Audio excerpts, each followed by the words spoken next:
په پښتونخوا کې خوشا په 10 لکه هکټره غنې کرل کیږي چې د صوبې یو نقداور فصل هم دی. د مهم فصل لوجه کاروندګر د دې ښه پیداوار ته سترګې په لار کالو سروي چې هر کال ورسره ډېر ستونزې هم تړلې شوې دي چې کله د نرخ مسله، کله د ګوړې گاونډي هیواد ته لارې بندیزونه او سخت کال په تیار فصل د مولخ حمله ده. کاروندګرو چې د تیر کال د ګوړې د ښه نرخ لوجه د غنی کرتا توجه ډېره ورکړې وه، سخت کال یو واري بیا وایي چې تاوان سره مخ کېدی شي. د 400 یو کاروندګر ملک مختیار وی چې د دوی په فصل هم مولخ حمله کړې و، خو دوی یې مخنیوي په وخت کړی و ځکه د دوی فصل ښه شوی دی. چا چې سپری نه ده کړې نو د هغوی ګني ډېر زیات خراب دي او د هغې وجه دا ده چې هغوی سپری ونه کړه نو مولخ ته ګنو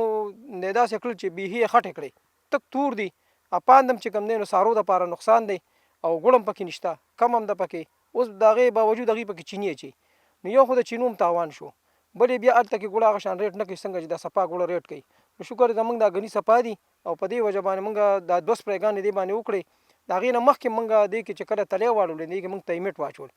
نو دا هغه تیمیټ هم ډېر غټ کار کړو او بیا د هغې نه پس بیا موږ په مشین باندې سپری وکړه، د شا پمپ باندې مو نه کړه، په مشین باندې مو کړه د دې وجې چې د مشین سپری دی غنو ټول هر ځای ته ورسېده. بل یو کاروندګر ملک آفتاب چې فصل ته مولخ زیان رسولی وو وایي چې دغه غني ګوړه کمه کړې ده چې غوښتل یې چې غنې د چینو مل له ورکي، خو دې څرګندوي چې میلونو د ریکوري شرط تړلو سره نرخ هم کم کړی دی. چې ګوړه نه کوي نو میل له بیا ورکوي، د میل ریټو 350 روپۍ. اوس هغې چې غني کله شروع شو د دې مولخو والا غني خلکو وړل لکه ګوړه یې کوله نه،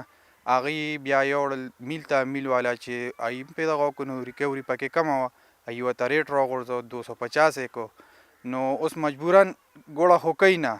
که په 250 یا په 200 هم شي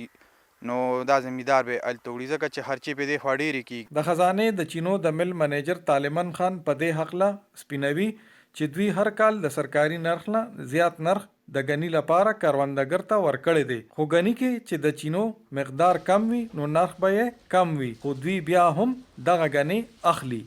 د 400 سایډ ته اشناغر طرف ته 400 لګا نه لګا چې سر ډېری شو یا څه ده هلته وي دا غني پرېوتی هم دی او بل دا مولخ ته که څه دی هغه هم به حمله ور شوی دی نو هغه کې هغه سوکروز کانټینټ نشته نو دا که حضور موږ د کېدی دا غنی د موږ دا راشي ګوړه چې جوړېږي دا زما چې کوم دغه دی هغه سړی په یو لحاظ میله غنی نه ورکوي، هغه غنی نه ورکوي، میله هغه غنی به راځي چې هغه کې ستا سوکروز کانټینټ نه وي پوه